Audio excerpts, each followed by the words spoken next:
Hola, has llamado a... ¿Puedo hablar? El programa presentado por Perra de Satán y... Snorkel, y no puedes dejar ningún mensaje porque aquí las únicas que hablamos somos nosotras. Empieza... ¿Puedo hablar? Decía esa gran pensadora del siglo XX y XXI, Aramis Fuster. Sí. Bueno, según ella, de los siglos XVI, XVII, XVIII, XX, XXI. Decía ella, idiomas, querida. Porque en la vida hay que saber idiomas. Yo en eso creo que estamos de acuerdo. Por lo menos uno. Pero, hombre, uno sin querer, yo creo que sin querer, mínimo te lo sabes. Uno, sí. El idioma de la verdad, que es el que hablamos nosotras en Puedo Hablar. Pero yo voy más allá de Aramis Fuster. Voy a intentar ser... no sé las palabras porque últimamente me falla el vocabulario. Voy a ir más allá, ya está, ahí me quedo. Más allá como la revista. Sí, efectivamente. Okay. Voy a ir más allá y voy a hablaros de apariciones ovni en Toledo. No, voy a ir más allá y decir que los idiomas, queridas, son necesarios, pero más necesarios aún son los referentes. Los referentes, cariño. Entonces esto, aunque parezca que no entronca con nuestra invitada que tenemos hoy aquí, porque yo la conocí por internet, que es donde suceden los sueños, donde se cumplen los sueños. También acaban bastantes sueños en internet. Bueno, pero no sé el balance. Cuando un sueño muere, yo creo que nace otro, entonces como que se retroalimentan los sueños en internet. Entonces conocí a una simpática mujer que nos explicaba las referencias del disco de Rosalía. Anda. Ni más ni menos. Y yo dije, ¿y quién es ella? ¿Y quién era? Ni más ni menos. Pues ¿cómo se dice? ¿Claramore? ¿Claramor? Era Claramor, pero se ha convertido en Claramor y yo lo abrazo. Bueno, pues, Claramor y Claramore, las dos en uno, hoy en Puedo Hablar. Claramore es mucho más Chiquito de la Calzada style. Entonces yo creo que todo lo que nos acerque a Chiquito, bienvenido sea. Sí, además que siempre es la pregunta de dónde viene el user y da un poco de vergüencita ajena, la verdad. Ay, qué bonito, me encantan las historias de internet de vergüenza ajena. ¿Eso qué es? Que te lo pusiste en 1943 y ahí se quedó. Es un user de cuenta fan de un grupo de música. Paramore. Paramore. No Paramore. Paramore, pero bueno, Paramore. Entonces es Claramore, claro. Claramore, fan de Paramore. Muy te bien. enteras, amore. Aquí estamos. Fíjate las vueltas que da la vida. A mí me pasó igual, yo era muy fan de Satán y entonces decía... pues lo mismo da. Y Enrique también. Cuenta Enrique fan. y su snorkel. Yo era fan de los snorkel en general, claramente. Era más politeísta. Creo que no te sabría decir una canción de Paramore, la verdad. No sé. Me quedé... Eso es un grupo como noventero, ¿no? Yo como es de que grunge. No he superado la etapa emo. ¿Sabes de lo que estoy súper contenta?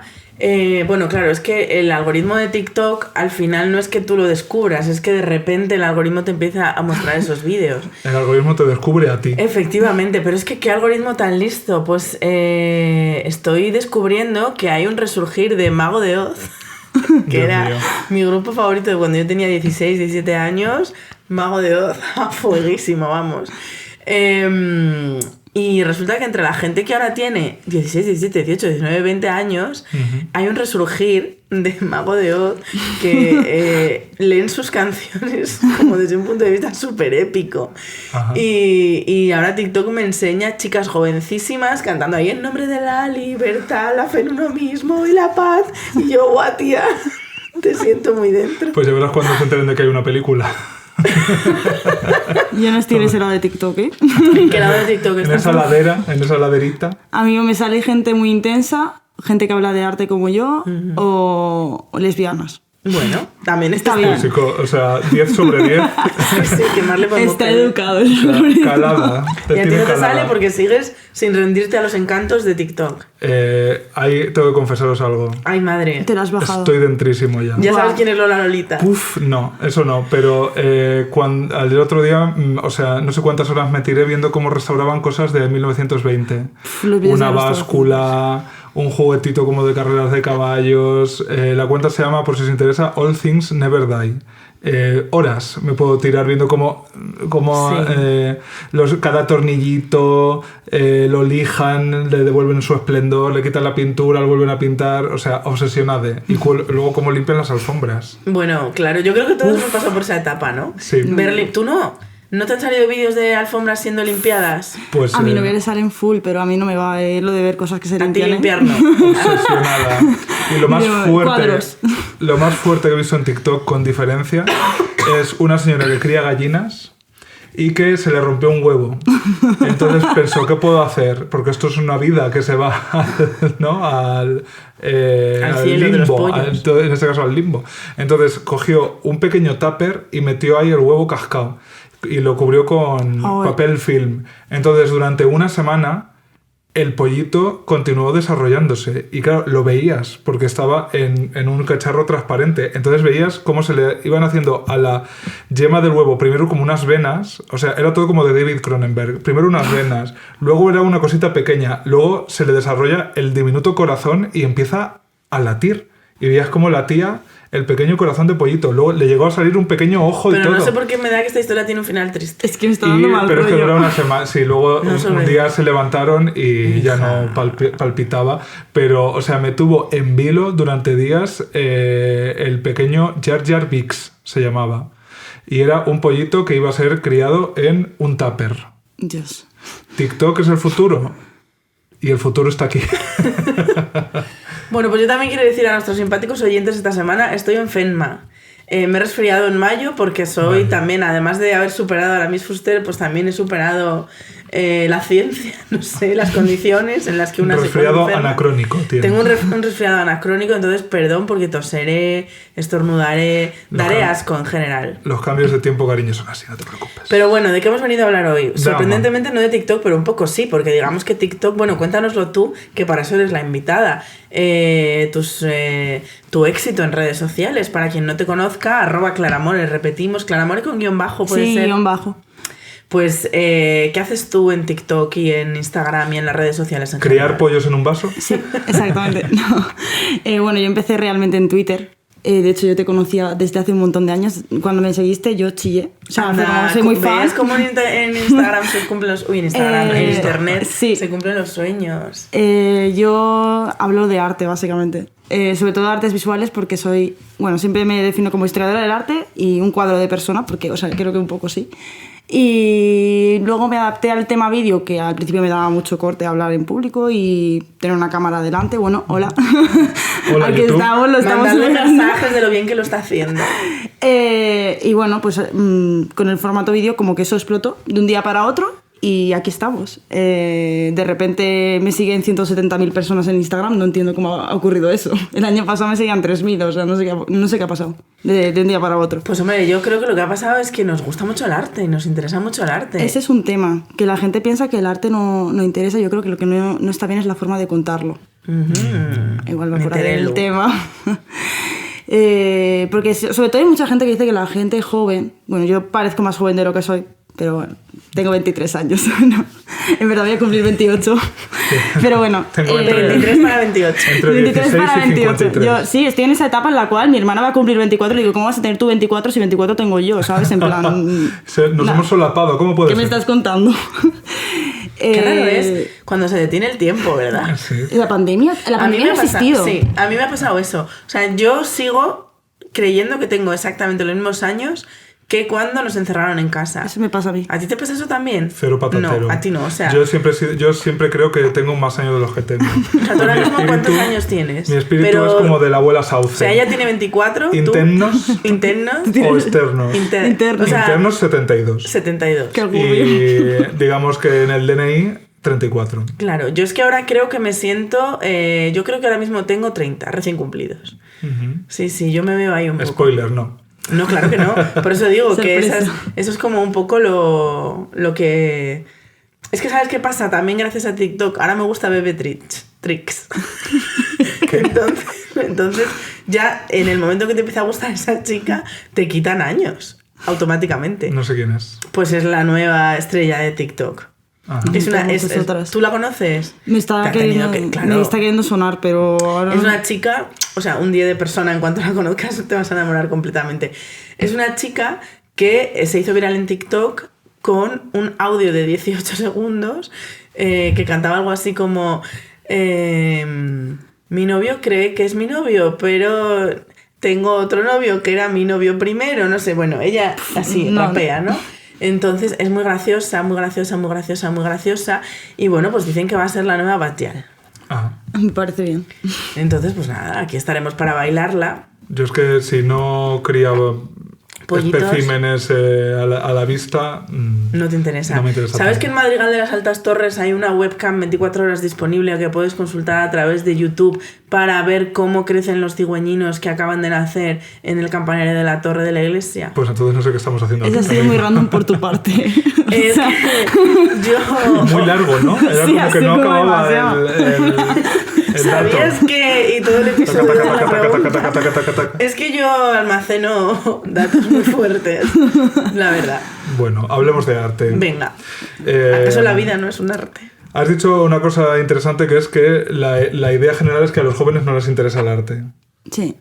¿Tú crees que esto es cierto? No, creo que el arte se está... Bueno, es que es difícil romper con lo que se ha hecho durante siglos. Entonces, durante siglos lo que se ha hecho es que el arte sea algo como elevado, ¿no? Que no es accesible para gente de a pie en su día a día. O sea, solamente para gente como súper culta, lo típico, los snobs que van ahí y dicen, saben un cuadro, por ejemplo, un Rothko, que sería un cuadro liso de un color, y están en plan de, sí, entiendo todos los matices, y no comparten eso, ¿no? Y creo que por culpa de eso se ha creado un estigma, que sí que es verdad que hay mucha gente, sobre todo de generaciones jóvenes, que lo rechaza pues porque se está intentando romper con eso precisamente, pero creo que es más un problema de cómo se está enseñando y cómo se comunica. O sea, yo muchas veces digo que puedes tener un mensaje muy bueno, que si no sabes cómo comunicarlo, no tiene ningún sentido. Y con el arte pasa. O sea, demuestra que sí que hay gente interesada en el arte, que yo... O sea, bueno, en TikTok, en Instagram sí que hay más gente más mayor, pero en TikTok a mí la mayoría de la gente que me sigue tiene entre 18 y 25 años, y yo creo que de hecho serán más pequeños incluso, porque en TikTok no te pones tu edad real muchas veces, ¿sabes? Cuando te creas la cuenta. En Grindr pasa eso también, pero no sé si... Bueno, y en Puedo Hablar, que yo tengo 30. Pero la realidad es que el arte interesa porque jugar, o sea, ya no solo estoy yo, es que hay gente que tiene miles y miles y miles de seguidores, y hablamos de artes visuales. Es que yo sobre todo hablo de eso, no... O sea, bueno, ahora estoy intentando hablar de música, tal, pero bueno, la música está más democratizada, me trago. Sí, es como que hay terrenos de la cultura que da la sensación de que son para todo el mundo, ¿no? Y luego hay territorios en los que ya tienes que tener un cierto nivel como para poder apreciarlos, ¿no? Y quizá la pintura entra un poco... Aunque bueno, al final uno va al Prado y hay gente de... Sí, pero todo yo tipo. creo que la diferencia, ahora que dices lo de que la música tiene otros mecanismos, la música se ha hecho mainstream, la literatura se ha hecho mainstream, pero quizás la pintura todavía no se ha hecho mainstream.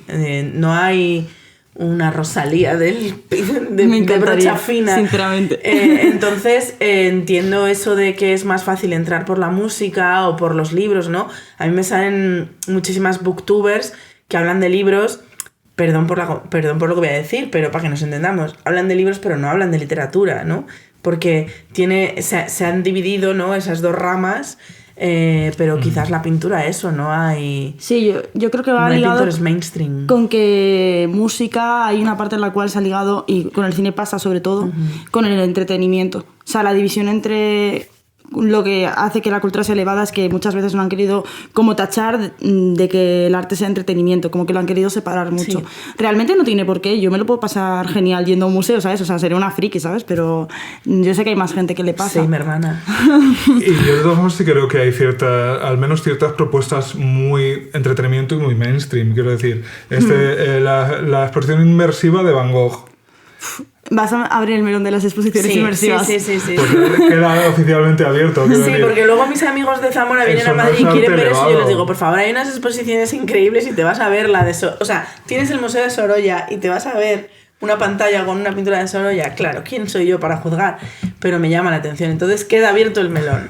Yo es que soy de las que piensan que sí y que no, depende de la exposición inmersiva y depende del público al que se dirijan. He visto exposiciones inmersivas que, bien, guay, porque te permiten ver cuadros que a lo mejor no vienen a España en tu vida en una calidad súper alta, y sobre todo porque son exposiciones que son para lo que son, o sea, son para irte a hacer una foto Hace el gesto del dinero. y subirlo a Instagram, que a mí me parece genial, no estoy nada en contra de esto, ojo. Pero sí que es verdad que hay muchas otras que a lo mejor la elección del artista no tiene ningún sentido, porque, o sea, no es lo mismo que pongas una exposición de Van Gogh, que es un artista que visualmente, sobre todo en la etapa que todos conocemos, que es la que es súper colorida, con pincelada ancha, tal, pues es súper fotogénico, que yo que sé que hagas una exposición de Velázquez, pues no tendría mucho sentido, ¿no? Por ejemplo. Entonces tengo como sentimientos encontrados. O sea, lo veo guay porque acerca el arte a otras personas, pero no son exposiciones accesibles en cuanto al dinero. Es que son más caras que entrar al Prado. O sea, sí, eso me parece muy impactante, que haya exposiciones que cuesten más que irte a ver el original al Prado. Yeah. O sea, me parece como fuerte, ¿sabes? Pero sí que, o sea, no estoy súper en contra, pero tampoco a favor, ¿sabes? En plan, una posición muy neutra, no... Claro, a ver, supongo que tiene sus ventajas y sus inconvenientes. Quiero decir, probablemente a lo mejor es la manera de que alguien poco interesado en el arte pues vea algo mínimamente cultural, ¿no? Y que te impacte un poco también, supongo. Sí, aunque también te digo que hay cierto trasvase, porque decías, está hecho para que tú te hagas tu foto en Instagram. Yo creo que ahora ya todas las grandes exposiciones tienen tu momento selfie. O sea, hay ya algunas que te lo ponen en un sitio exacto. Mira, hazte la foto aquí con esto y con esto detrás y ya quédate tranquilo. Ya tienes tu foto para Instagram. Las del Círculo de Bellas Artes, literal, te ponen donde te tienes que hacer la foto. Entonces ya el resto de las obras ya disfrutarás sin esa presión de... Esa es otra, el debate fotos en museos o fotos en museos. Yo estoy completamente a favor de las fotos en los museos. Sobre todo si por salgo favor. yo haciendo el mongolo. A mí me encanta, o sea, lo de tener que hacerme robados en el Prado. O sea, lo siento, Bernardo Pajares, si escuchas esto, ¿vale? Yo te amo, pero no voy a seguir haciendo fotos en el Prado. ¿A que no se puede? No está prohibido. Ah, pues estuve literalmente el viernes de la semana pasada y haciéndote una sesión. No, o sea, yo intento evitarlo una porque sesión. me sabe mal y no me gusta romper las reglas, la verdad, pero, o sea, bueno, es que es muy difícil. Cuando sacaron el León de Rosa Bonheur, yo dije, como no me voy a hacer una foto con este cuadro, es que es imposible. Sí, a mí me parece que, siendo realistas, compartir imágenes de lo que vemos y lo que visitamos es que forma parte ya de nuestra idiosincrasia. De lo que decías tú, de nuestra manera de comunicarnos. Y que... Tienes que comunicar a tus seguidores que acabas de ver Las Meninas. ¿Cómo va a vivir la gente sin saber eso? El otro día, sin ir más lejos, yo estaba en Murcia, donde fui a un festival y me encontré con un chaparrón, y aproveché y me fui al Museo de Bellas Artes de Murcia. Estábamos los 3 vigilantes y yo, literal. Y me encantó, recomendadísimo. De repente había Murillos, Zurbarán, José de Rivera, Juan de Juanes, o sea, unas cosas mucho nivel. Y el Río de Murcia una mierda, pero el Museo de Bellas Artes increíble. un 10. Y me salió, o sea, y estaba yo solo, que no me importaba yo como tomarme mi tiempo y tal, y me quedaron unas fotos tan bonitas de ciertos espacios, de cierta instalación, de ciertos cuadros y tal, que la gente me lo comentaba. Sí, pues, me gustaron mucho tus stories. De repente era como, joder, sacas ahí y generas interés hacia lo que estás viendo, ¿no? Además yo soy, si se permite, muy de primer plano, ¿no? De que se vea el cuarteamiento del abdomen del crucificado de Murillo que había, ¿no? Y de repente me quedó una foto que dice, joder, es que esto me lo pongo ahora mismo de fondo de pantalla. En mi perfil de Bumble, para ligar, tengo puesto una foto que hice en la exposición de Leonora Carrington, que había una parejilla, dentro de un cuadro mucho más grande, había una parejilla como de novios, que la novia era así un poco satánica y el novio un poco Gómez. Ese cuadro parecía como Tim Burton, sí, ¿sabes? absolutamente. Y entonces uno dije, que es muy grande, es ¿no? que sí, y la pareja estaba en el centro, pero era muy pequeñita. Sí. Y dije, es que esto es literalmente lo que busco en el amor, con lo cual, o sea, es que el marido de verdad que parecía Gómez Adams, rollo todo, traje negro, bigotillo, no sé qué, y la mujer de rojo con así atributos satánicos. Dije, pues creo que esto es exactamente... Tus expectativas en el amor real. son Beetlejuice. Sí, totalmente. Yo quiero casarme con una persona divertidísima. Y yo creo que también poner tu ojo creativo respecto a lo que estás viendo, a mí me parece que forma parte de la experiencia. A mí me gusta, sobre todo, bueno, yo como divulgadora, porque al final a mí me sigue mucha gente de Latinoamérica y me parece como guay que esa gente también pueda acercarse a obras que a lo mejor nunca llegan allí o ellos no tienen la capacidad de venir aquí por motivos económicos. Entonces me parece que es muy guay porque al final haces que otras personas descubran algo que tú estás pudiendo disfrutar en primera persona. Yo mientras se haga con respeto, o sea, tampoco voy a decir, venga, vamos a aglomerarnos como en la Mona Lisa, ¿vale? Porque, sí, bueno, soy una hater de la Mona Lisa, aviso, porque soy súper Aquí lo hater. respetamos todo. Otro melón. Pero mientras hice al Prado y ahí pues la podéis ver también. La Mona Lisa del Prado es mejor que la del Louvre. Ahí lo dejo. Pumba. Pum. Ya está, Bernardo Titulares. Pajares ya está contento. Mic drop. Clean. Pues sí, amigas. Yo creo que algunos de los momentos más trascendentes que he vivido ha sido en un museo o una exposición. Sí, Eso sin duda. Y muchas veces es cuando te dejas sorprender. Entonces, ¿creéis que ahora mismo la gente se deja sorprender? ¿O que vamos todos a las mismas exposiciones que son las que hay que ver y es difícil? Pero puedes ir a una exposición que tu amiguito te ha recomendado y tú vayas con unas expectativas y de repente la exposición te sorprenda. O sea, a mí me sigue pasando eso. Yo, por suerte, también porque vivimos en Madrid, que no es lo mismo vivir en Madrid que cuando yo vivía en Salamanca, ¿no? Que allí llega lo que llega y hay lo que hay y ya está. Aquí la oferta casi es inagotable. Bueno, Salamanca al menos tiene cultura, ¿sabes de dónde soy yo? De Benidorm. Anda, pero hija, eso, pero es que... ¿Has visto esa toalla? Madre mía. Cuelga en mi tendedero ahora mismo una toalla de Benidorm. Pero es que esa es otro tipo de cultura muy importante. Benidorm es arte. Estudié historia del arte y sé de Benidorm, o sea, es como un meme, me encanta. Arquitectura en... Sí, arquitectura, eso 100%, pero no hay un museo. O sea, no hay... Pero ¿para qué quieres un museo en Benidorm? Museo, tío. Si tienes una instalación los 365 días del año que Marina Abramovic desearía. Yo he visto cosas que nadie con 16 años debería haber visto. Cuéntanoslas, por favor, nos interesa. Se acabó el arte. Empieza el otro arte. Una de mis imágenes más impactantes, yo vuelvo ahí constantemente, fue un guiri atado a una palmera desnudo con papel film. ¿Por qué? Pues pero no lo sé. Cariño, eso te lo hace Cristo y flipamos todos. Además en Benidorm, ¿no? Cristo en Benidorm ata guiris con papel film y flipamos todas. Pues no, fantasía. Y es que con Benidorm tengo una relación de amor-odio muy fuerte. O sea, Yo la entiendo, es todo amor. Es como yo lo amo, pero lo odio a la vez. O sea, también os digo que yo me he criado en Benidorm, pero siempre he vivido como en un pueblo de al lado, entonces es como... Mi DNI no dice que soy de Benidorm, pero es mentira. O sea, instituto, colegio y todo en Benidorm. ¿Por qué no querrías que en tu DNI apareciera Benidorm? Ojalá lo pusiera. Sí, yo cuando me preguntan de dónde soy, hubo una temporada que sí que era más reacia y decía, soy de Alicante. Ya me empezaban a preguntar cosas y decía, a ver, he ido a Alicante a coger el tren, ¿sabes? Entonces no me preguntes tanto. Pero ahora lo digo orgullosa, o sea, he salido de ese bucle. Oye, pero sueña alto. Abre el primer museo de Benidorm. ¿Te imaginas? Tienen el Museo del Calvario. Y el pero... Museo de Cera de Benidorm, que era una institución. Ya, eso era o sea, yo como fan de los museos de cera, el Museo de Cera de Benidorm, yo participaba en la página web de Facebook de pedir que reabran ese museo. Sí que es verdad que ahora hacen más cosas, ¿eh? Ahora hacen más cosas. O sea, ha habido una temporada que ya hacen como expos en la calle y tal, y eso mola más. Pero cuando yo estaba allí, o sea, cero. Pues se podría hacer un centro de interpretación del paso de Silvia Plath por Benidorm divino, vamos. Pues sí, la verdad. Oye, poquísima broma. Hay un centro de interpretación de las caras de Belmez. Esto es real. Es decir, Europa ha dado dinero para interpretar unas manchas en el hormigón de una señora. Cariño, es que me fascina, de verdad. Es que España es lo más. Eso es cultura también. Absolutamente, absolutamente. Es otro tipo de cultura, pero es cultura, sí. Hombre, totalmente. Si yo fuera Benidorm, me gustaría que hubiera un centro de interpretación de Benidorm. Del propio Benidorm, sí, claro. Sí. A ver, es para caso de estudio, la verdad. O sea, Hombre, no te voy a sí. decir que no. Yo creo que no creo que haya nada comparable a Benidorm. Además, a nivel arquitectura, a mí me ha roto la cabeza porque siempre que llevo a alguien, la gente está todo el rato como... ¡Ah! Y yo, en plan, este edificio no es tan alto, ¿vale? O sea, en plan, me dicen, ¿tu amiga en qué piso vive? Mi amiga vive en un piso 23, no es el piso más alto del edificio. Yeah, y la gente flipa, claro. Sí. Es la ciudad con más rascacielos por metro cuadrado del mundo. Es la Zamora de los rascacielos. Zamora es la ciudad con más románico por metro cuadrado porque es chiquitica. Alpera es el pueblo con más... Bueno, hablábamos de arte. Pero en Alpera también hay arte porque habrá una iglesia, un retablo. Hay o sea, una pero tú iglesia y eres de una Zamora, ermita. no de Salamanca. Yo soy de Zamora, pero antes de venir a vivir a Madrid yo vivía en Salamanca.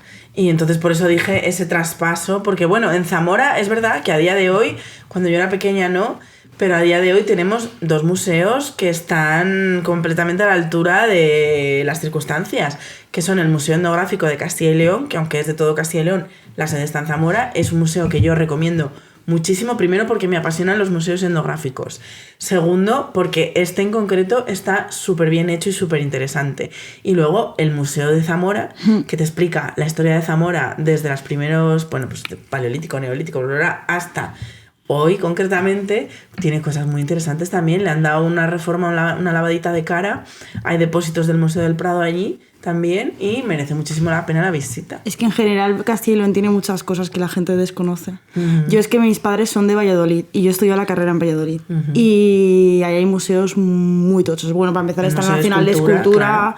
Y bueno, mi museo favorito es el Patio Herreriano, que es un museo que siempre está vacío. Ay, no, me da una rabia. Es de arte más en plan contemporáneo. Es un museo súper bonito a nivel arquitectónico. ¿Y no hay casa museo de Concha Velasco? Ojalá. No. Oye, bueno, es patrimonio ella también. O sea que... Todavía no. Tienes la de Cervantes y la de Concha Velasco, ¿sabes? Una al lado de la otra. Para mí están ahí, vamos, totalmente. Y la de Cervantes tampoco es para tanto, desde mi punto de vista, con lo cual la de Concha Velasco podría superar la Casa Museo de Cervantes. Cuando dentro de mucho tiempo, Dios no lo quiera, fallezca Concha Velasco, ¿no creéis que sus piernas deberían quedar como una reliquia? Hostia. Como el brazo corrupto de Santa Teresa. Claro, las piernas yeyes de España. El brazo incorrupto de Santa Teresa, que es el guantelete de Thanos. Eso lo sabéis, ¿no? Es que me fascina esa narrativa. O un guante de fregar. También un poco un guantecillo de fregar. Pues los museos, ¿tú crees desde tu punto de vista de experta viva en arte que son un concepto superado? Porque creo que este debate se da. ¿De hasta qué punto hemos llegado ya a los límites de lo que un museo podía ofrecernos?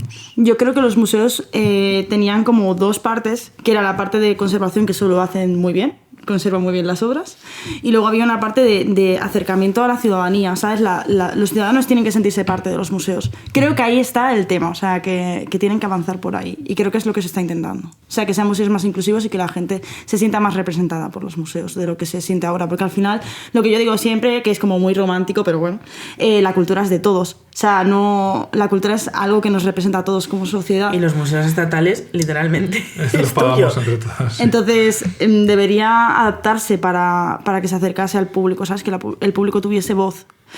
Ya hay como museos que han hecho esto. Por ejemplo, el de Nacional de Escultura hace unos años, antes de la pandemia, hizo una exposición que se llamaba Almacén, que lo que hacía era sacar obras que tenía dentro de los almacenes, y el público que visitaba la exposición podía elegir una sola obra para que la sacasen en la exposición. Eso es muy guay porque al final las exposiciones, o sea, esa exposición te deja ver obras que no vas a ver nunca en tu vida porque están ahí metidas en una caja, y encima te da la oportunidad de ser parte del museo y elegir una de las obras. Como si votaras en Operación Triunfo. Claro, sí. Hicieras en la academia. Y yo creo que va por ahí. No es que estén superados, pero sí que es verdad que han llegado a su tope y tienen como que reinventarse. E intentar como meter nuevos discursos que no sean solamente para gente blanca, cis, hetero, por ejemplo. Y solo pongan a hombres. En ese sentido, yo vuelvo a decir, porque lo he dicho varias veces en este programa, la reforma, no del edificio, sino de la exposición que ha hecho el Reina Sofía, me parece de lo mejor. O sea, a mí el Reina Sofía me parecía un museo muy aburrido. Y de repente cambiaron la manera en que exponían su patrimonio, o como se diga, su colección.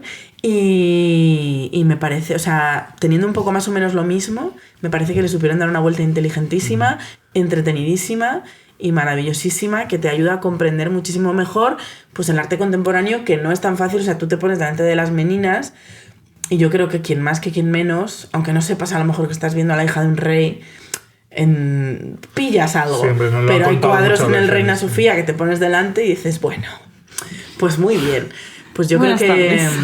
que han hecho un cambio muy positivo y a mí por lo menos me encantó. A mí la planta 2 me duele, porque la planta 2 antigua, que hablaba todo el tema de la guerra y tal, me parecía que era mucho más completa que la que tienen ahora. Pero en general sí que veo el cambio y creo que van por buen camino, aunque debería haber muchísimas más mujeres expuestas, teniendo en cuenta que es un museo de arte contemporáneo. Porque al final, al Prado como que todavía están ahí y todavía queda mucho, pero al menos hay menos nombres, ¿sabes? En arte contemporáneo ya están incluidas las mujeres. Sí que es verdad que veo lo que tú dices, que ha mejorado, pero buah, le queda aún.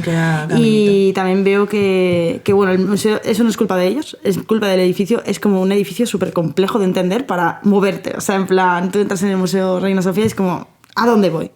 Bueno, y que tiene fantasmas, que eso sí. Sí, esa es otra, tienen fantasmas.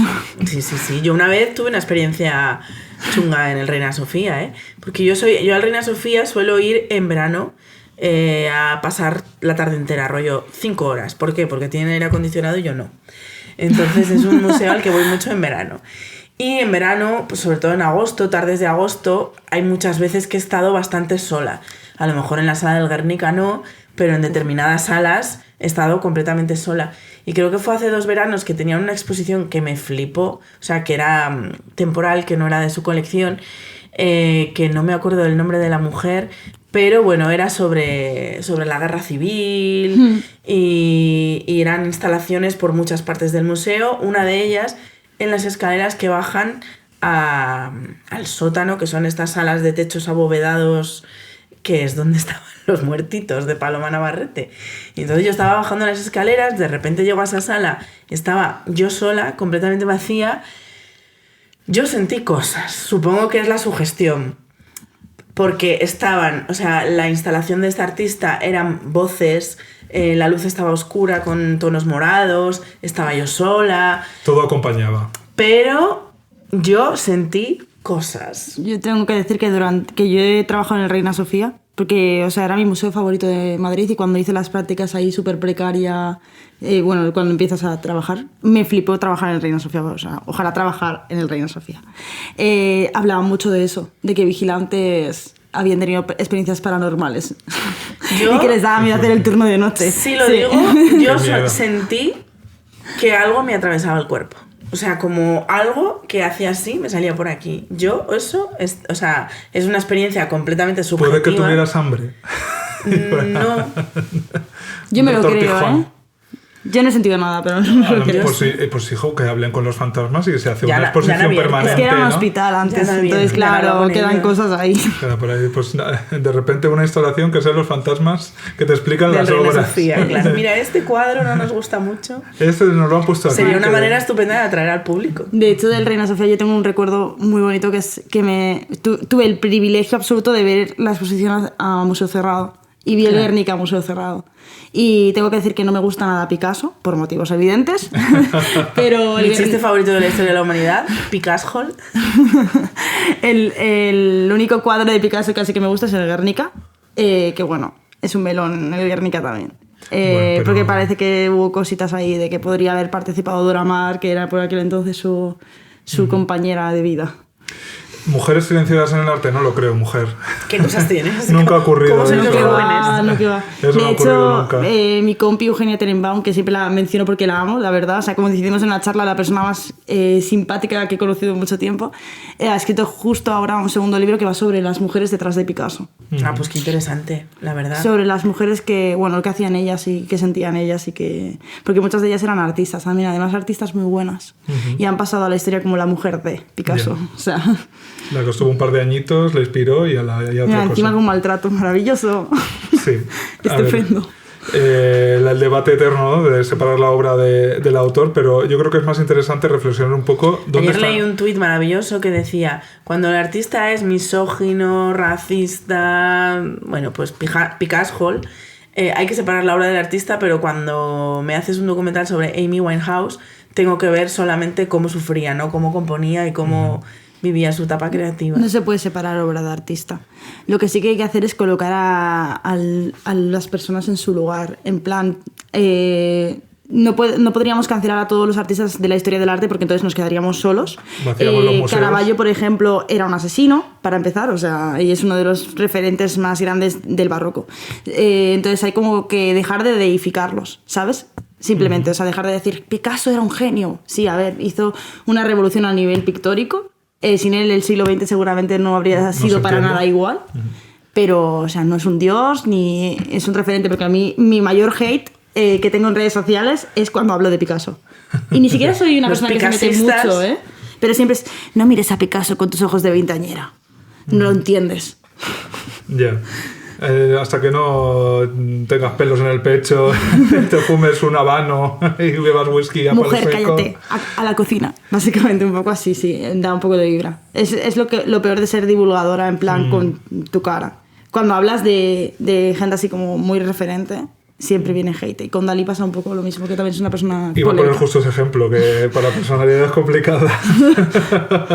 Además, Dalí es como nuestra Frida Kahlo, ¿no? Es como que es más marca que Dalí, sí. que artista. Si hoy existiese Dalí, sería Instagramer fijo. Vamos, y TikToker. Sí, sí sería, yo estoy segura.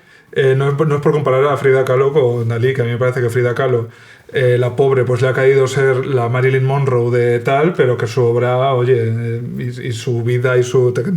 ahí tienen una potencia que no tienen los estuches.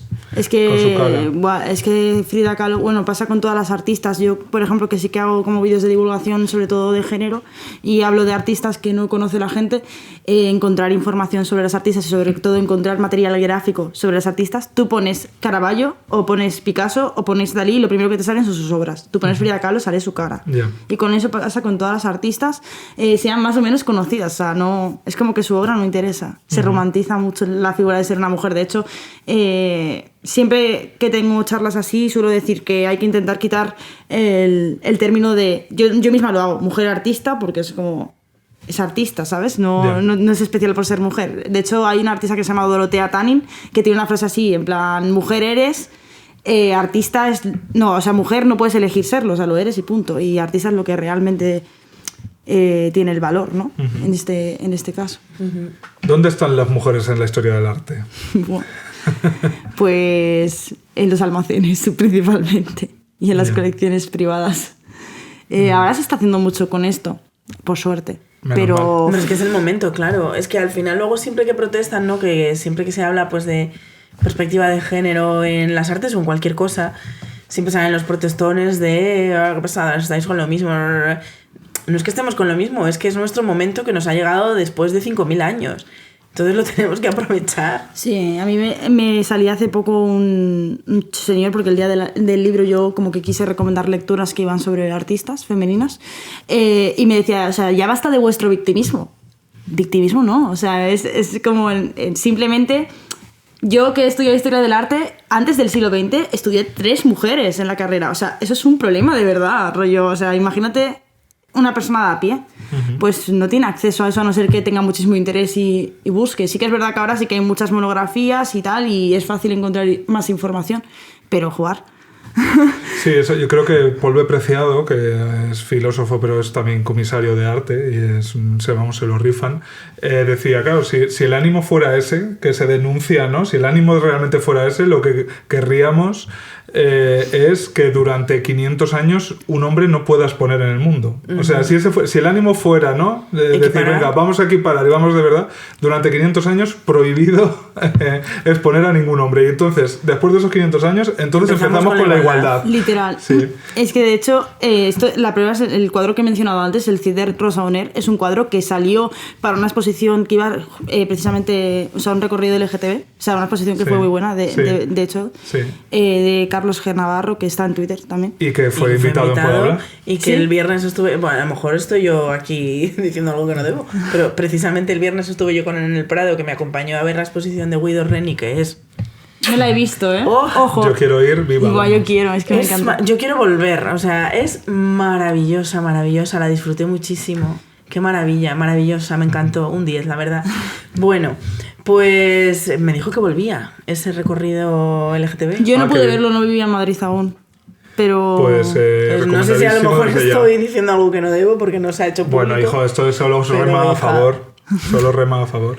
Pero el caso es que en esa exposición sacaron este cuadro de Rosa Bonheur, que Rosa Bonheur era una lesbiana de mucho cuidado. De hecho, una señora del siglo XIX, pelo corto, que pide permiso para llevar pantalones y que fuma puros en público. O sea, es como más lesbiana imposible.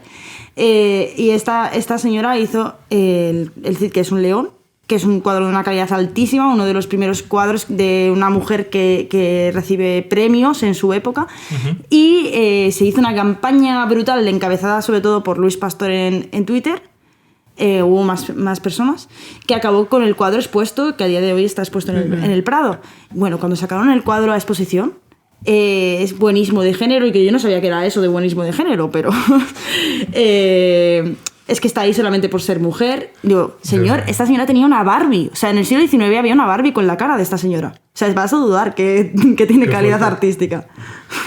Es un ejemplazo de todo lo que pasa cuando sacas lo que siempre pasa, ¿no? Que todo lo que haga una mujer mínimamente incómodo para el sistema es como, bueno, ya están las mujeres... Incómodo para el sistema, un puto león. Sí. ¿Sabes? No, es que además hay un venado de Velázquez que está también expuesto y que nadie dice solo es un venado, ¿sabes? Porque está firmado por Velázquez.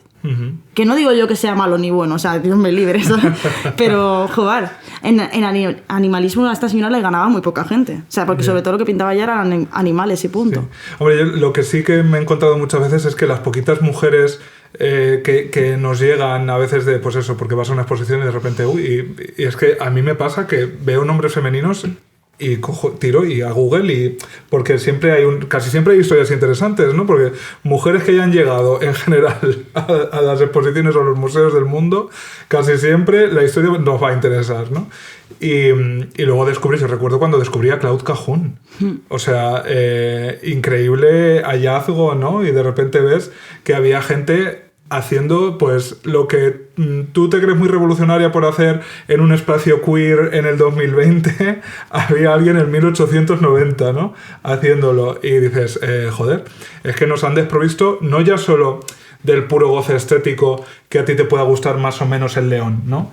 O sea, de referentes y de una genealogía y de un linaje en el que reconocernos, ¿no? Pasa con las mujeres, pasa con los artistas LGTBIQ+, por supuestísimo. Pues mira, yo estuve en Zaragoza en el Museo Goya y de verdad hay un dibujo que es un nude de Goya, que sale él de espaldas con los culos al aire y mirando para atrás seductoramente, que no sé si sería de una de las cartas a Martín Zapater, porque, insistimos siempre, Goya le escribías unas cartas a Martín Zapater que ya quisieras tú en Tinder. Y de repente yo dije, joder, Goya se ha hecho un pedazo de nude y esto conecta más conmigo que la familia de Carlos IV, pero muchísimo más, ¿no? Y joder, y no hay, o sea, ahí te ponían supuesto autorretrato, ¿no? Algo así. Culotrato. Claro, y ahí se queda, ¿no? Y dices, joder, qué pedazo de anzuelo del que tirar para darle una dimensión al artista que, joder, va muchísimo más allá, que vale, que las pinturas negras ya lo sabemos, que estaba muy deprimido, que es lo que sea, se quedó sorda, lo que sea, el perro semi-hundido, lo que tú quieras. Pero de repente tienes aquí una cosa que puede ser también un enganche para hablar de él de una manera súper didáctica y poner en contexto la vida de su época de una manera mucho más, ¿no? Profunda. Pasa mucho. De hecho, pasa también con un cuadro de Courbet que se llama, creo que se llama El sueño o algo así, que son literalmente dos señoras desnudas, con cara de recién tenido un orgasmo, y cuando lees los comentarios de texto son amigas. Muy buenas amigas. Son amigas. O sea, ¿en qué momento? Claro. Pues en el momento que un poco lo que decías tú, que al final romper con eso es romper literalmente con la tradición, porque la manera en la que se nos ha hablado de los pintores y de los artistas estaba escogida. Es decir, se usaba el arte con fines incluso moralizantes, ¿no? Entonces, hombre, absolutamente. No te pueden decir, por supuesto no te podían decir que Goya zorreaba con hombres, mucho menos que se hacía culotratos, y lo que te tenían que decir era un genio sumido pero en su cabeza loca, sí, su propia la locura genialidad. también, ¿no? Que eso también pasa mucho con el artista loco, ¿no? Ahora que, o sea, como que los locos pintan mejor. Van Gogh cuando estaba cucú, Goya cuando estaba encerrado en su quinta del sordo, o Beethoven también cuando tal, no sé qué. Y es como, bueno, pues eso son narrativas que se nos han vendido y que hemos dado por ciertas, y entonces yo puedo entender, evidentemente no lo comparto, pero bueno, también he tenido yo esa reacción en otros momentos de mi vida respecto a otros temas, ¿no? Que cuando alguien te rompe tus esquemas, cuando alguien te dice que lo que te han contado es mentira, bueno, te tienes que tomar un tiempo para asimilar que has vivido toda tu vida engañada, y no todo el mundo, y para asimilar que has vivido toda tu vida engañada tienes que poner de tu parte. Sí, Entonces hay gente que simplemente no quiere aceptar pues que Picasso copiaba, que Picasso utilizaba a otras personas, porque Picasso, además en el caso concreto de Picasso es un emblema nacional. O sea, Picasso es marca España. Sí. Entonces, romper eso, pues, cuesta y duele y tienes que poner mucho de tu parte. Así que, evidentemente, yo agradecida hasta el infinito a los divulgadores porque son quienes guían mi camino, pero, bueno, pues entiendo que podáis recibir este tipo de comentarios porque hay gente que no se va a bajar del carro de que Picasso es lo más importante que le ha pasado a España en toda su historia. Picasso es el pintor que para el resto del mundo es francés. A ver, es que lo hablaba el otro día justo con un amigo mío que es de Málaga. Me decía, es que claro, Picasso, la gente no sabe que nació en Málaga, que es de Málaga. Yo le digo, nació en Málaga, pero ¿cuánto estuvo en Málaga? O sea, en plan, que sí, que es malagueño, pero... Y ahí tienes tu museito Picasso en Málaga. ¿Con cuántos años se fue? No lo sé, creo que con 10 años, en plan... Y casi toda su obra, porque él pensaba que España no estaba lo suficientemente avanzada para entender su arte, que probablemente sea verdad. Ahí no le critico, justo ahí. La única cosa de Picasso que no vamos a poner y en se fue a París por eso, realmente. Entonces, hay mucha gente fuera de España que sí que piensa que Picasso es francés. Además, no tiene un apellido que ayude, claro. Que no se llama Rodríguez, ¿sabes? Como... García, Pablo García. Se llama Pablo Ruiz, pero bueno. Ya, pero él fue coqueto, hace como yo y se quita el apellido común. Yo estoy en ello, ¿eh? Es que soy González y mi segundo apellido Freire de Andrade, o sea... Bueno, igualito. Eso es muy de arte. Tienes un apellido catedralicio. Sí, de la nobleza. Pero es interesante eso de...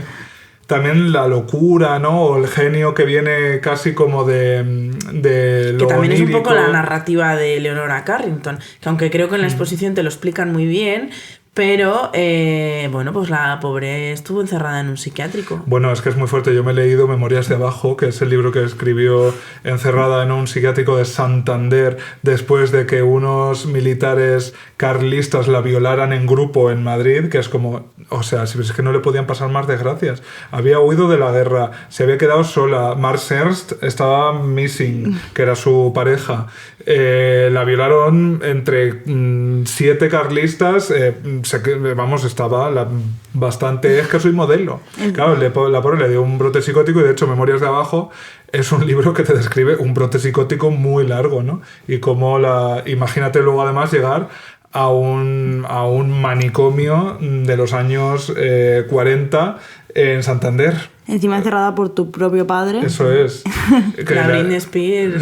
Le hicieron de absolutamente todo y luego cuando la pobre ya se pudo ir a México es cuando un poco recobró un poco la... Encima huyó porque se la querían volver a encerrar. Hombre, se casó para irse, rollo. Huyó, tal cual, sí.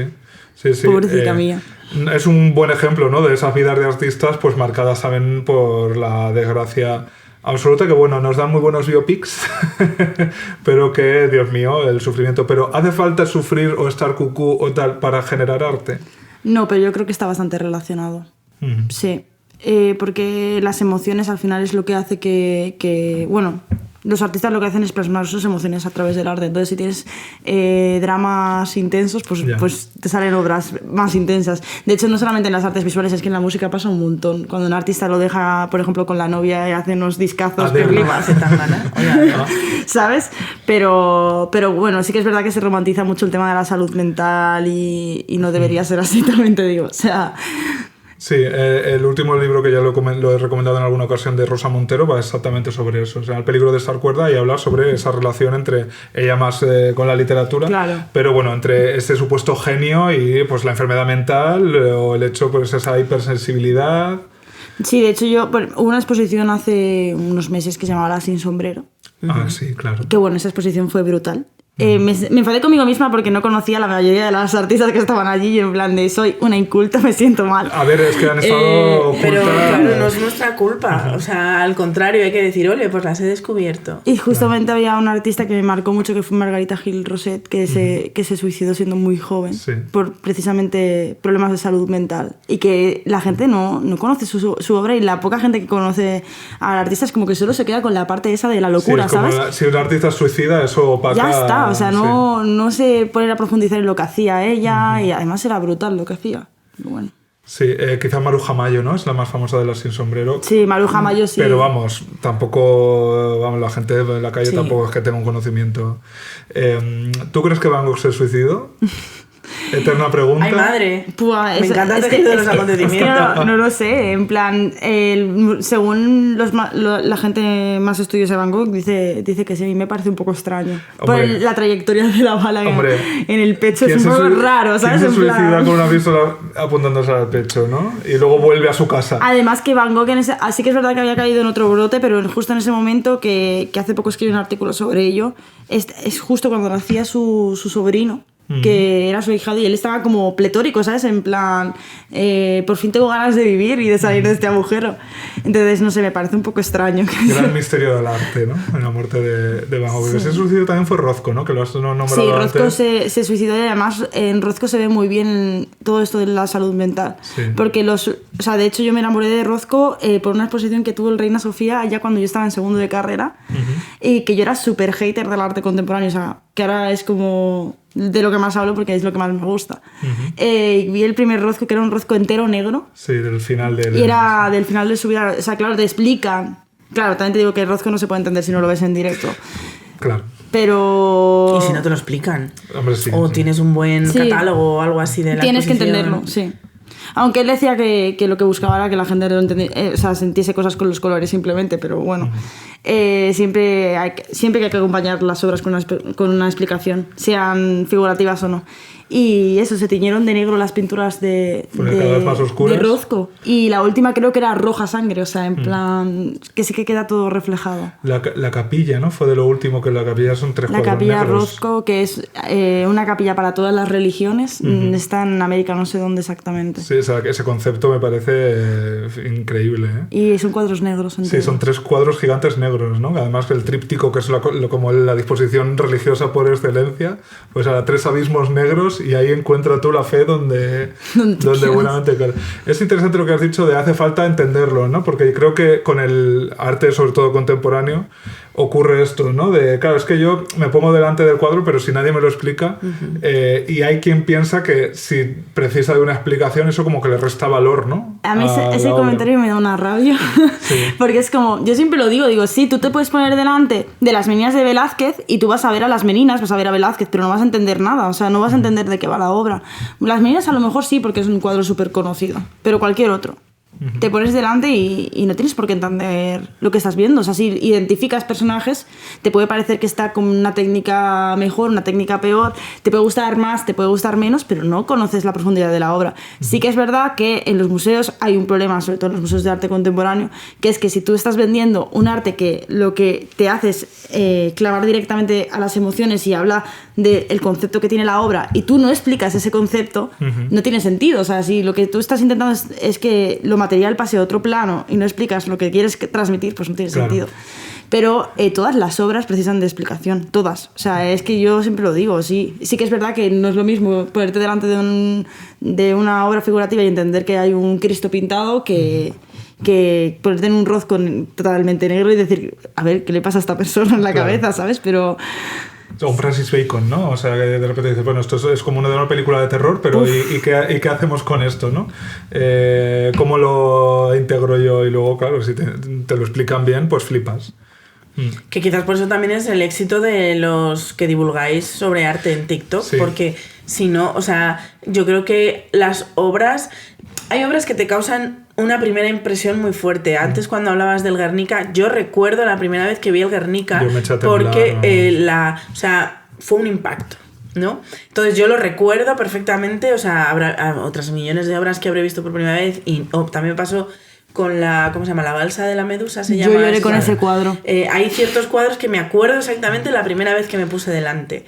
Y pues, porque la primera impresión es fuerte, pero evidentemente hay otros cuadros que la primera impresión pues sería la que fuera, no sé, no la recuerdo, que cuando ya los entiendes, y decías antes hay que explicar el concepto de los cuadros, incluso yo iría más allá, aunque entiendo que esto ya es muy difícil, explicar el contexto. Sí. Es que para mí eso se explica en el cuadro, ¿no? Las obras de arte son hijas de su tiempo, siempre lo digo. Entonces, y a mí eso creo que falla en muchos museos y que tengo que ser yo, a través de todos los conocimientos que he adquirido a lo largo de mi vida, la que pone el contexto. Porque es muy llamativo, ¿no? Saber en qué época vivía el artista, qué estaba pasando. No es lo mismo, por ejemplo, con lo de Guido Reni, que es la exposición más reciente que tengo, ¿no? Pues no es lo mismo ser pintor en Venecia que ser pintor en Florencia, incluso dentro de la misma Italia. Pues en su caso concreto, qué estaba pasando con los maricones en Italia. Todas estas cosas te ayudan muchísimo a entender lo que estás viendo. Y yo tuve el privilegio de que me acompañó Carlos, pero el 99,9% de la gente que entra a la exposición no le acompaña a Carlos, ¿sabes? Entonces a mí eso es lo que realmente te da la clave y a mí eso es lo que he hecho un poquito en falta. Por eso valoro tanto la reforma que han hecho del Reina Sofía, porque creo que te da mucho contexto, porque entras en un movimiento y te pone una película, las revistas, fotos de la época, no sé qué, no sé cuánto, y eso te ayuda muchísimo a entender lo que estás viendo. Sí, yo cuando hablo del concepto de la obra también meto el contexto, porque al final la obra es eso, hija de su tiempo y al final es que está todo reflejado ahí. De hecho, en el Reina Sofía está Benidorm. Ya. O sea, Benidorm ya forma parte de la colección permanente del Reina Sofía. ¿Cómo no? Yo tengo la sensación de que es una concepción un poco antigua, incluso no antigua, conservadora del arte, pensar que el artista tiene que conectar pues con esa cosa casi divina, ¿no? Yo es que creo aquí una imagen o una escultura, ¿no? O un trozo de mata que trasciende precisamente la época, el autor, no sé, que es pues eso, una obra maestra que apela a cualquiera en cualquier época. Y bueno, probablemente hay piezas, ¿no? que consiguen hacer eso, o hay películas, o hay libros, o hay canciones que efectivamente logran hacer eso. Pero es que incluso las obras maestras, creo que la manera humana de comprender las cosas siempre es relacionar. O incluso que sea para un peligro que sea, pues tú sabes que si metes la mano al fuego, eso duele, ¿no? Entonces el fuego duele y entonces el fuego ya sabes que es peligro, ¿no? Pues es relacionando ideas. Entonces creo que ninguna contemplación de ninguna obra está completa si precisamente no la pones en relación pues a otras, al momento, al artista, a la vida del artista, y precisamente eso yo creo que engrandece las obras. Sí. Porque tú también puedes, o sea, quiero decirte, un cachopo puede estar muy bueno. Ay, qué rico. Pero si también conoces la zona, sabes la carne de dónde viene, o a lo mejor un cachopo no es un buen ejemplo, ¿no? Una fabada. Pero una fabada, sabes que la historia de la fabada la ha llevado, o que de repente este guiso tradicional se hace así porque, pues yo qué sé, las migas ruleras manchegas. Si tú sabes que este es un guiso súper calórico, pero precisamente porque los pastores era lo que se llevaban, comían una vez al día, y entonces eran como cosas que tenían muy de proximidad porque lo encontraban esto en el campo. Pues también te vas a llevar la cucharada de migas ruleras a la boca de otra manera y el sabor de repente te va a conectar con otras cosas. Pues ¿cómo no impregnar a la obra de todo eso? Me ha recordado la manera en la que se vende el vino ahora.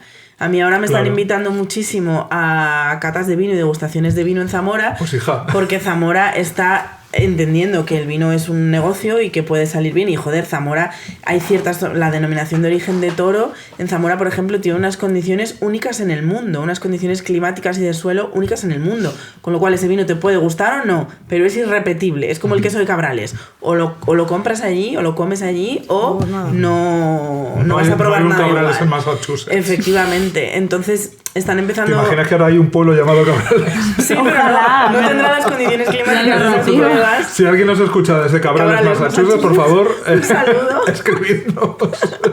¿Qué queso tenéis allí?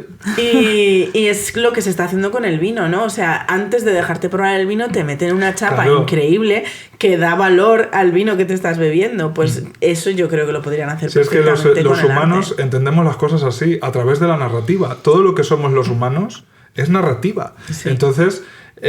yo por eso creo que el museo, ¿no? Que lo comentábamos antes, se ha criticado ya como institución porque muchas veces era esa selección de obras maestras allí, pues, una detrás de otra, y de repente, y esto supongo que estáis de acuerdo conmigo, yo las exposiciones que yo he salido transformado de ellas, pero transformado, pues yo recuerdo una de Louis Bourgeois, o sea... cosas que sales allí que dices, es que soy otra persona de la que entró, al final no te acuerdas de tantas obras, ¿no?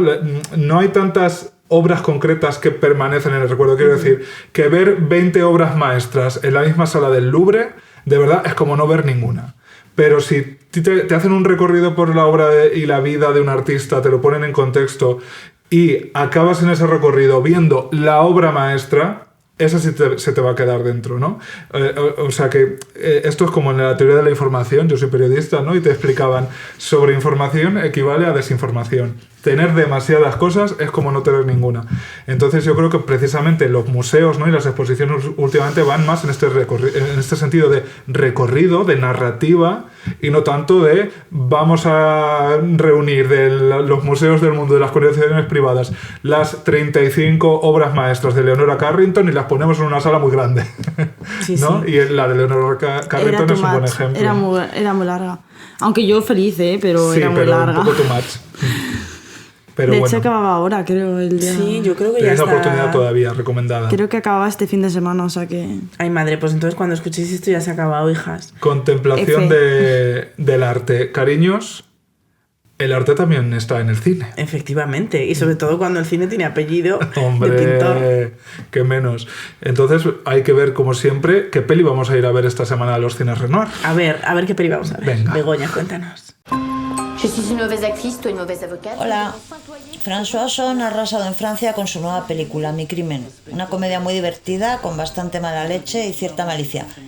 El cineasta francés ha adaptado una obra de teatro de 1934, de Georges Bert y Louis Bernel, ha cambiado algunos personajes y ha eliminado todos los restos de misoginia que tenía aquella historia para hacer, en sus propias palabras, una película para las mujeres. Protagonizada por Nadia Tereshkiewicz, recientemente galardonada con el César a la mejor actriz revelación, Rebecca Marder, y una divertidísima, maravillosa Isabelle Huppert, la película es una historia de crímenes, juicios y mujeres poderosas, hartas de soportar abusos y orgullosas de enfrentarse a ellos.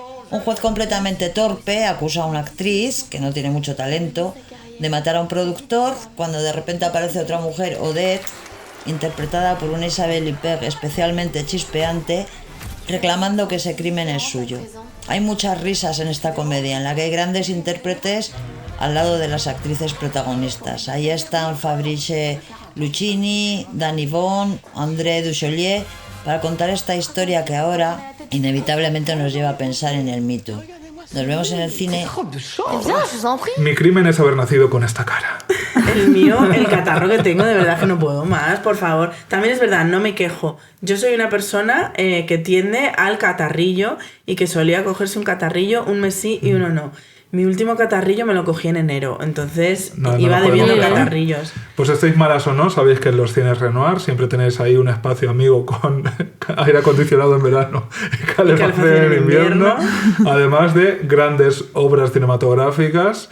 Y esta que es entretenidísima. Esta semana nos toca una película entretenidísima que tiene muy buena pinta y seguro que nos lo pasamos genial. Se puede ir a los cines Renoir y a un museo, ¿por qué no?, en la misma tarde. Bueno, en Casa Cerralbo está al lado, la recomiendo totalmente. El Museo Cerralbo es... a mí me encanta ir. No sé cuántas veces he ido ya, pero me encanta. Buah, yo confieso que hace un montón que no voy.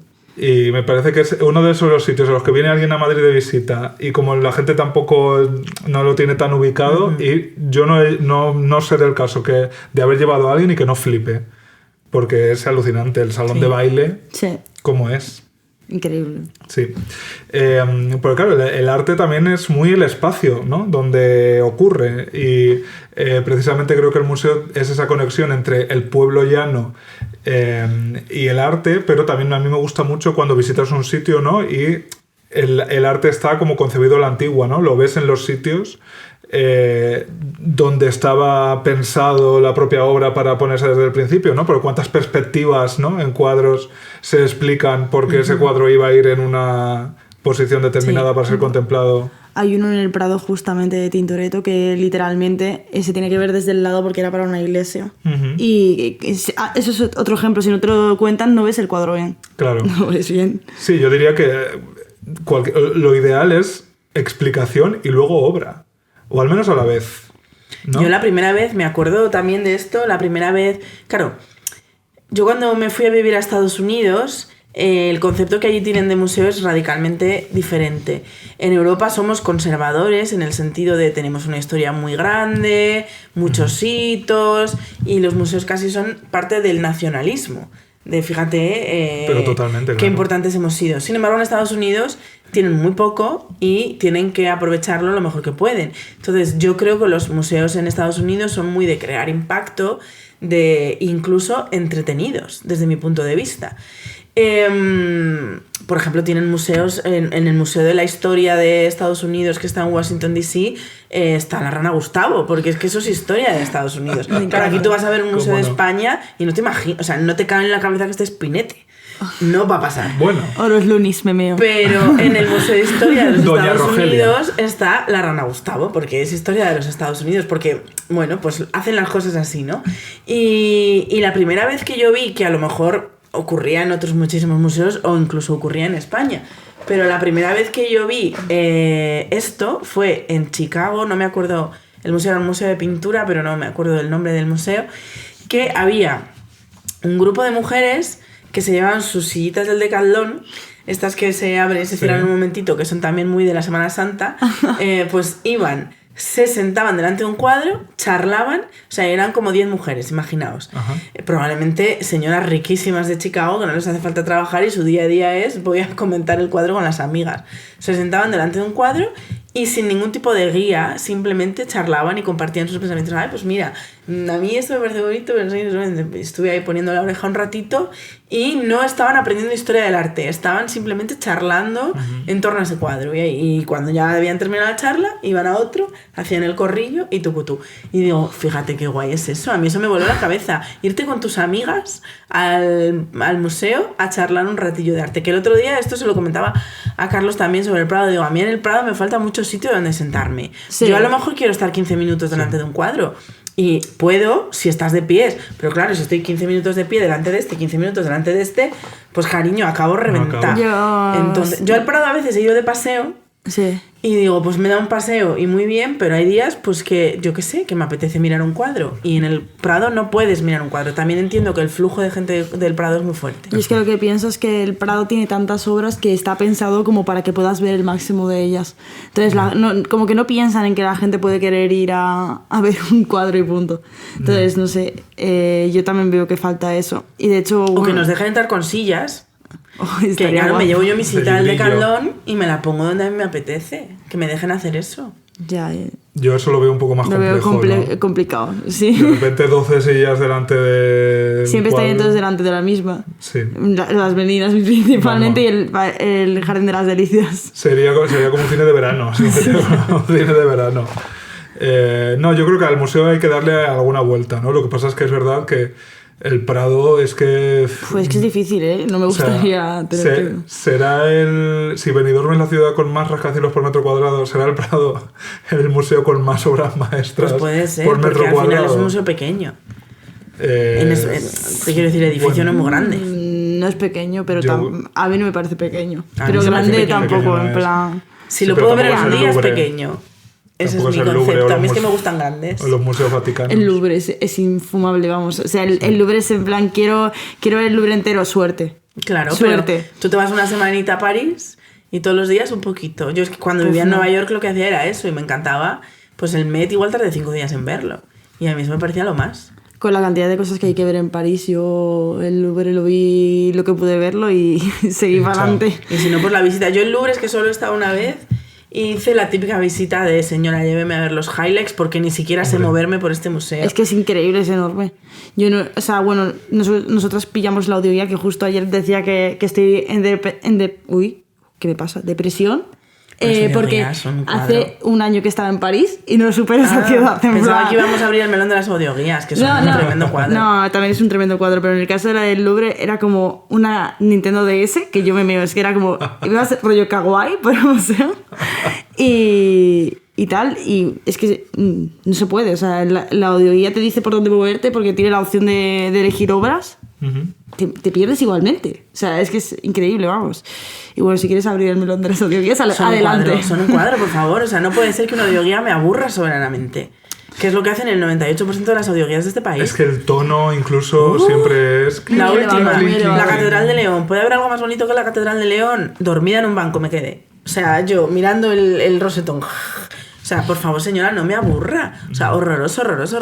Si alguien nos quiere contratar para hacer audioguías Hombre, por divertidillas... favor. Es que literalmente, o sea, yo como guionista, cómica y amante del arte, creo que literalmente ese es mi camino. Te hago yo una audioguía que te caes muerta. Ay, me encantaría hacer audioguías. Porque no puede ser, Hay es que mucho no que puede mejorar. ser que me caiga de aburrimiento dentro de la Catedral de León. No puede ser. Es lo que yo decía, el problema de comunicación, de que se quiere como elevar y a lo mejor no es necesario, a lo mejor habría que Mira, hacer por bueno, públicos.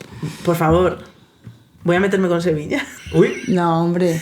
La audioguía de la Casa Pilatos. Porque yo cogí la visita sí. guiada que te enseña Era en la muy parte de confuso además, recuerdo. sí. la parte de arriba te la enseña una señora que Sí. desde mi punto de vista fue ok, o sea, no fue la mejor visita guiada que he visto en mi vida, pero la tía ok, me enseñó, me interesó, le preguntas, te responde, no sé qué, ok. Pero luego el piso de abajo tenías que ir con tu audioguía poniendo 16. El patio de no sé qué, no sé cuánto, no sé cuánto.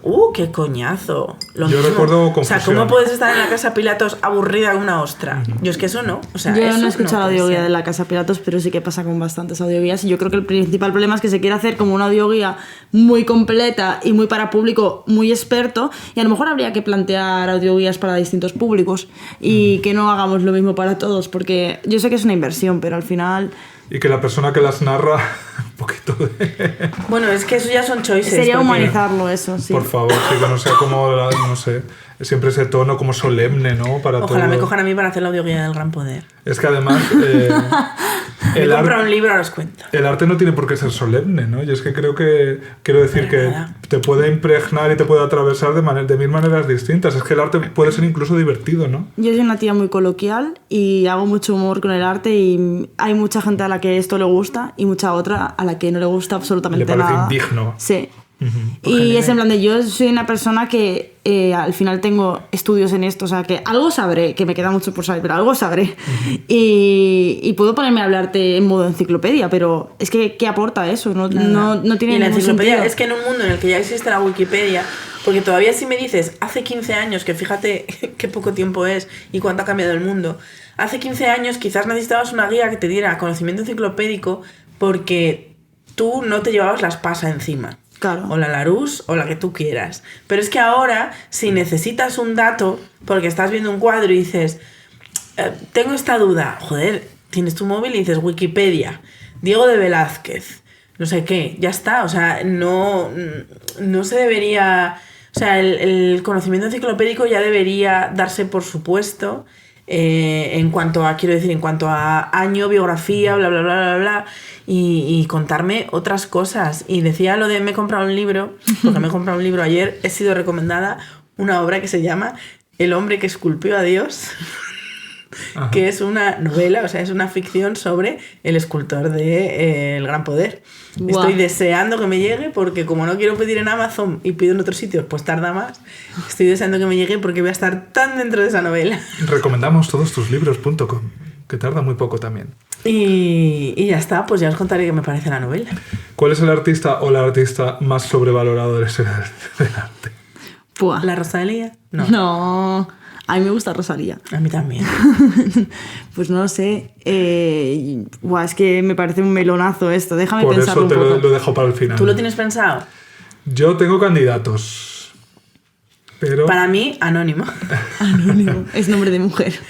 Anónimo ha pintado unas cosas... Es que estoy No, como- pues no lo sé. Es que no lo sé. Qué difícil, ¿eh? Es que no, o sea, me pondría a decir que Picasso, pero es mentira. O sea, es que Picasso no está, o sea, está sobrevalorado, está deificado, pero hizo muchas Pero cosas su muy valor es- importantes. Picasso es el artista con más obra de la historia del arte. Ni siquiera Andy Warhol, Él que hacía hizo- serigrafías. Una de sus frases míticas es: dame un museo y lo llenaré. A la otra cosa es que Y sean mira, buenas. llenan otros 4. Porque hay museos Picassos, hay varios, ¿no? Hay en Málaga, en Barcelona. Yo, más que artistas, digo obras. La obra más sobrevalorada, la Mona Lisa, evidentemente. Pero artistas como tal me parece una pregunta muy complicada. ¿E infravalorado? Buah, Muchísimas. casi Todas. casi Todas. todas las artistas femeninas, casi todas. Descubre a nuestra audiencia un par de artistas femeninas que les vayan a... Volar la cabeza. Volar la cabeza. Hill McLean, que bueno, creo que yo voy por obsesiones. Tengo una etapa de obsesión absoluta por esta persona, porque al final es una señora que básicamente fue una de las pioneras del arte abstracto. Nadie se acuerda, lo hizo antes que Kandinsky. Y sus cuadros estuvieron encerrados durante 40 años. Ella misma los mandó encerrar porque el mundo no los iba a entender.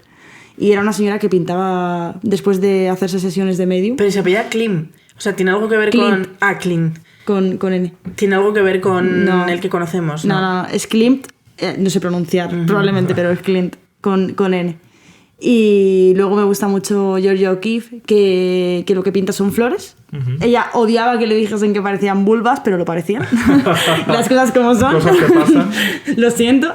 También me gusta mucho, había mencionado antes a Dorothea Tanning, que hay muchos tintes feministas muy guays.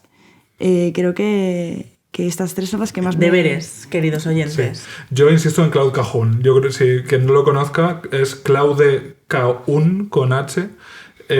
Y ya no la obra, sino la propia vida de... Iba a decir esta mujer. Yo creo que en su caso fue una adelantada al no binarismo.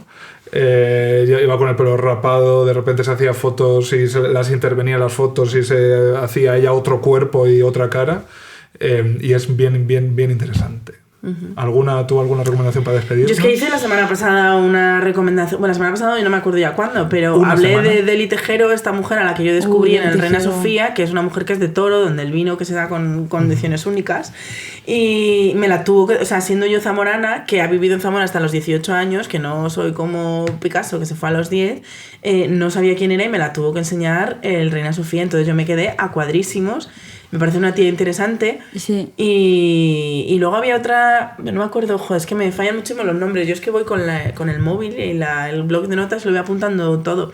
Pero el año pasado en Toro precisamente hubo una exposición iberoamericana de arte, que eran todo mujeres iberoamericanas que habían producido durante el siglo XX. Algunas estaban vivas todavía, de hecho a una la empecé a seguir en Instagram, una cosa maravillosa que vi allí.